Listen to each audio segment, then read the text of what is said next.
Welcome to Chapter 8. In this chapter, we're going to explore the ways in which decisions are made in organizations. Typically, organizational decision making has to happen when there is a problem that requires a choice of a solution, when the current situation is not what organizational members or organizational leaders want it to be, when there's a gap between what is and what should be, or when something is missing, or when an opportunity presents itself. The decision-making process typically involves addressing this issue, identifying the problem, gathering solutions, evaluating those solutions, and making the optimal choice. And so in this chapter, we're going to explore the different ways in which decisions are made in organizations and explore different models of decision making. Organizational leaders have to make all kinds of decisions. Their different kinds of decisions will determine who needs to make those decisions. Program decisions are those decisions that reoccur frequently. Those are repetitive or routine issues that need to be addressed and have established procedures in place. For example, a search committee. A search committee comes together to choose a new candidate to be hired. Those kinds of decisions are very programmed. There's a protocol that every search committee has to follow, from writing a job posting to advertising it in different places to looking at candidates' CVs and interviewing candidates. All of those steps in the process are clearly defined and happen the same way each time a search committee comes together to select a new employee. And so these types of decisions are relatively simple. It doesn't mean that they do not involve any risk. There is risk in any decision. We might hire the wrong person. But these types of decisions can be more easily delegated to the lower levels of the organizational hierarchy because there is a clear protocol to follow when these decisions need to happen. Non-program decisions are those types of decisions that happen very infrequently. There is no clear protocol as to how to address them. There are no predetermined rules that we can use in order to make decisions. Those types of decisions tend to be made at the higher levels of the organization, where individuals who are at the top of the organization make the decision because it is infrequent that we are faced with this type of problem, and those individuals have more information and are able to make this decision in a more informed way than people at the lower levels of the organization, for example. Of course, non-program decisions involve a lot more risk because there is less structure, fewer decision rules, if any, and so these types of decisions involve a lot more risk. For example, if an organization seeks to expand internationally and wants to enter a specific market, this is an example of a decision that happens infrequently. It is typically quite unique, and the decision-making criteria, the information, is not always readily available. And so these types of decisions involve a lot more risk. Of course, the higher the risk, the less likely we are to want to delegate those decisions to people in the lower levels of the organizational hierarchy. But program decisions are frequently delegated to others. Before we discuss different decision-making models, let's consider some of the issues that organizational leaders face when making decisions and the reasons that create faulty decision-making practices. One key problem is when the organizational decision makers poorly identify the underlying root cause. They do not identify the problem. Rather, they are distracted by symptoms. In organizations, ideally, we want to tackle root causes rather than symptoms, because if we solve a symptom, the root cause is still there. It's likely to reoccur and surface in other areas of the organization. To give you an analogy to human beings, if I have a headache, maybe my headache is my problem. I take a Tylenol and I've solved the problem. But if my headache is a symptom of a deeper rooted health concern, the Tylenol will only be a temporary band-aid, and other problems are likely to surface a long time if I do not address the root cause of the problem. The issue in organizations is that very frequently it is difficult for organizational decision makers to identify the root cause, and they are more likely to be distracted, so to speak, by these symptoms. Symptoms are easier to identify, and it's not always obvious what the root cause problem is. Another issue with poor decision making is premature commitment to potential solutions. Very often organizational leaders are under time pressures and under a situation of scarce resources. They want to be able to address problems quickly and eliminate them so they can move on to other problems. And this might mean that in certain situations they will prematurely commit to a course of action that is actually not ideal. Misallocation of resources refers to a situation in which we have not correctly identified the problem, or we have not correctly identified the potential alternatives, and therefore we invest resources in examining alternatives that were not sufficiently developed. Another issue in organizational decision-making are decision-making bottlenecks. Decision-making bottlenecks are likely to occur when organizational leaders hoard decision-making power. If all of the organizational decisions have to come through my desk, that means that there's only that much I can do at one time, and that means that these types of organizational problems might get stuck. And it's typical that the big problems get solved first, and smaller problems have to wait their turn, so to speak. And so when decision makers in organizations hold all of the power in their own hands and want to make every single decision in the organization without delegating decision-making authority to others, they are likely to create decision-making bottlenecks, in which case only very big problems get addressed, get solved, and smaller problems have to grow before the leader's attention is turned to them. Another issue in organizations is experience blind spots. Very often organizational leaders look at problems from their own narrow perspective. We all have our own expertise, our areas of knowledge, and we are likely to use this tool when we want to address a problem, right? When somebody has a hammer, every problem looks like a nail. And so the idea is that, for example, if I am an expert in organizational behavior, if I look at an organizational problem, I might explore issues surrounding communication, motivation, leadership, the tools that are familiar to me. If someone with a different toolkit, say finance or accounting, is going to look at an organization, they're going to look for completely different problems because they are equipped with a different toolkit. And so sometimes the experience that we have creates blind spots for us in terms of even correctly identifying the problem and then identifying different types of alternatives that we could use to solve that problem. So here we explore the first decision-making model. This is known as the rational model or the basic rational model. This model suggests that when we address organizational problems, first we identify the problem, we identify the criteria that matter to us and generate different alternatives. We evaluate all of the alternatives and select the optimal solution.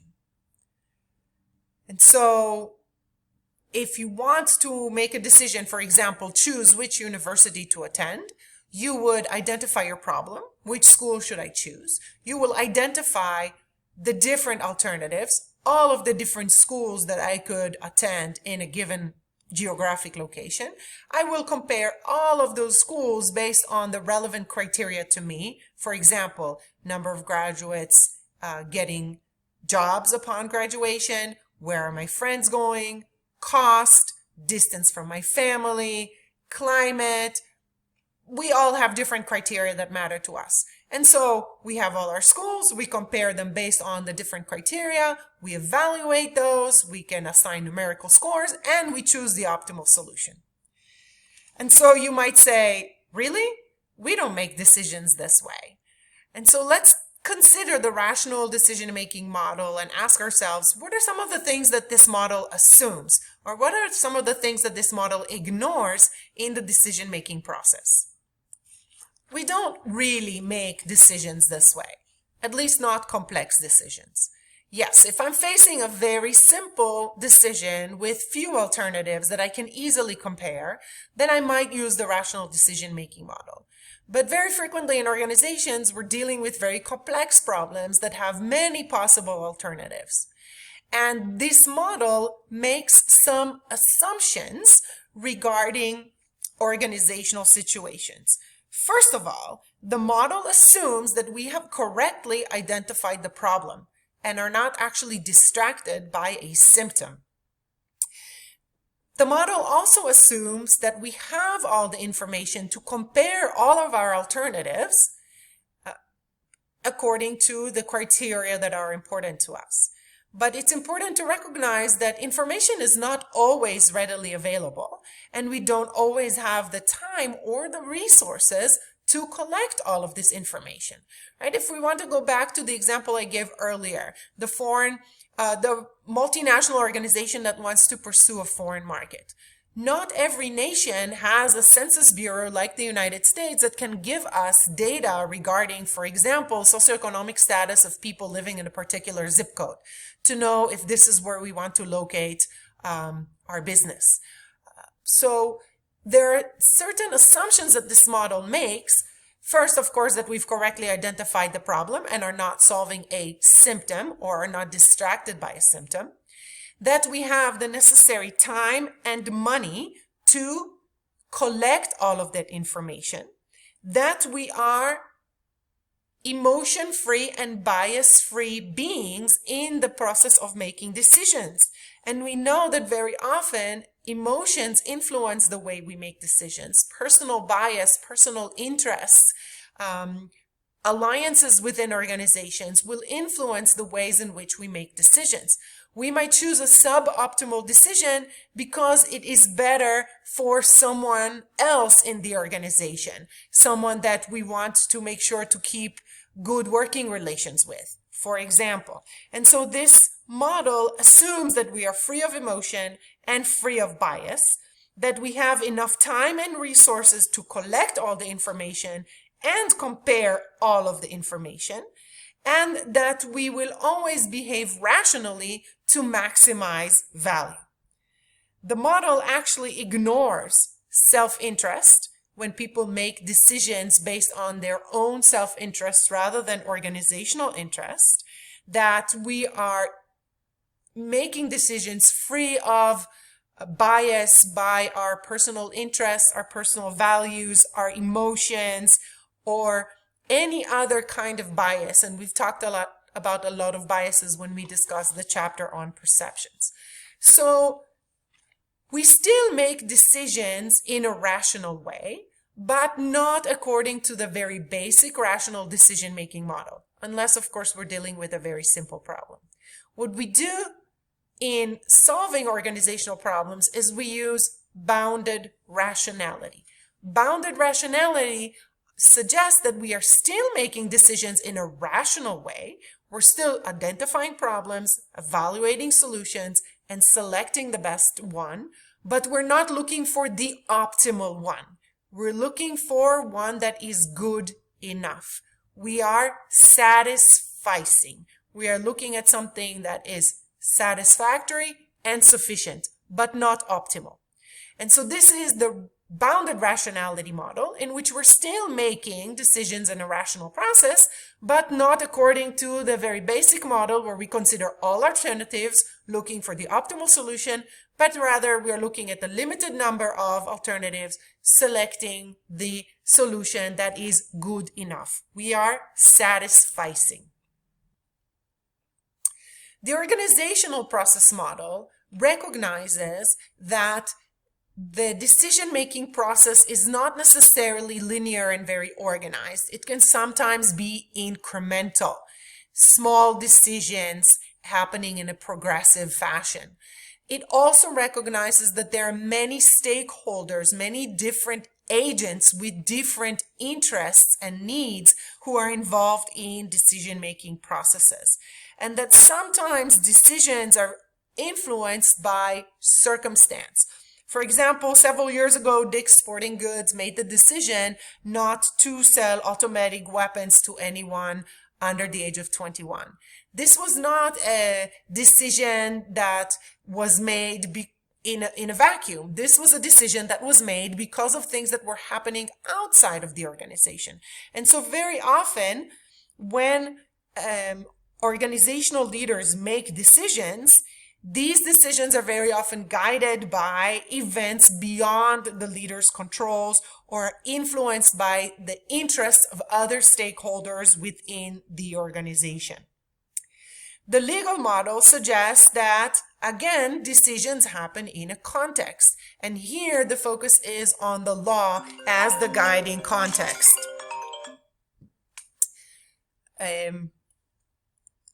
Where organizational decision makers make decisions following the law and guided by ideas of fundamental fairness towards different stakeholders. The collaborative model again recognizes that decisions are very often a process of collaboration, especially when we're dealing with very complex organizational issues that affect many organizational members at multiple levels. Organizational problems are very often quite complex, and so we are likely to need the involvement of multiple individuals with different areas of expertise. We mentioned earlier the expertise blind spots or the bias that can be introduced to decision-making processes because of individual expertise. When we are tackling complex organizational problems, we are very often likely to include many individuals from different functional areas of the organization in a collaborative process to make decisions, because organizational problems can be quite complex and influence multiple individuals. They are creating interdependence, meaning the solution has to address the needs of multiple stakeholders. And so decision making, again, will not always look for the optimal solution, but rather a solution that is acceptable to all parties involved. And this is why decision making very often involves negotiations back and forth, bargaining among individuals who might have competing interests. For example, if we're an office goods store, I work in sales. My goal is to sell as much as possible. But if you work in accounting, your goal is to make sure that our accounts receivable are indeed paid. And so we might have conflicting goals if I have just made a sale to a very large customer who has poor credit history. And so while we are both working for the same organization, pursuing the same goal, our individual departmental goals might be in conflict. And we might have to come up with a compromise that will satisfy both our needs. Maybe we can still make the large sale, but do so incrementally once the customer has paid the bills. And so the collaborative model recognizes that competing interests will very often shape the way in which decisions are made. And this leads me to the last decision-making model, which is nicknamed the garbage can model. And here, the idea is that decision-making processes are not always linear. We do not always go in a straight line from A to B, identifying the problem, generating alternatives, evaluating alternatives, and selecting the optimal solution.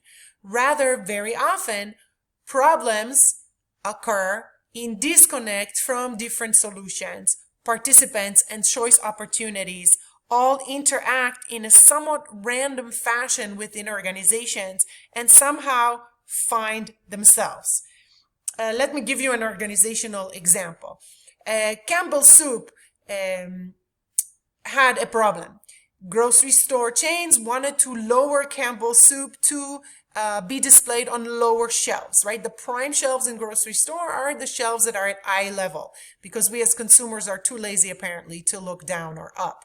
And so Campbell's was going to be moved to lower shelves because the grocery stores were finding it difficult to keep the shelves stocked with the soup cans. It was very labor intensive to get employees to the shelving to push all the cans forward and put the new cans in the back, and so on. This is a problem.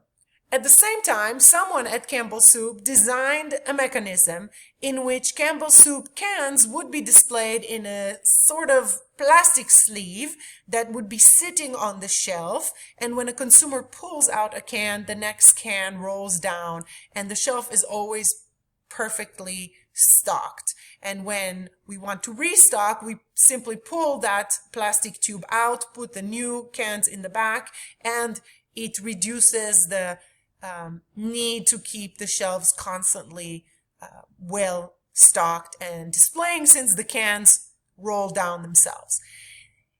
This solution was identified by someone in the organization without even knowing that Campbell's Soup was having this problem. This is a great example of how decision-making in organizations can be very chaotic when we have problems and somebody has already identified a solution, not even knowing that this problem was going to present itself. Okay? So this is just a small example that in organizations very often problems, solutions, participants, and choice opportunities happen independently from each other. Another example, we have a problem, we have a new project, we need to assign someone to that project. Are we going to go through a careful process of selecting the best individual for the project? Not always. Sometimes we will simply select the participant who is currently available, maybe just finished a project and is looking to be assigned a new project. Not necessarily because this is the best candidate for the job. So the choice opportunities are not always optimal. Maybe the optimal candidate for this project is not currently available. Participants are not always selected based on optimal criteria, and problems and solutions are not always going to find each other, so to speak, in a very organized and linear fashion. Okay, so this concludes the first part of this chapter. In the next part, we'll discuss group decision-making versus individual decision-making and discuss some of the reasons why we might choose one over the other.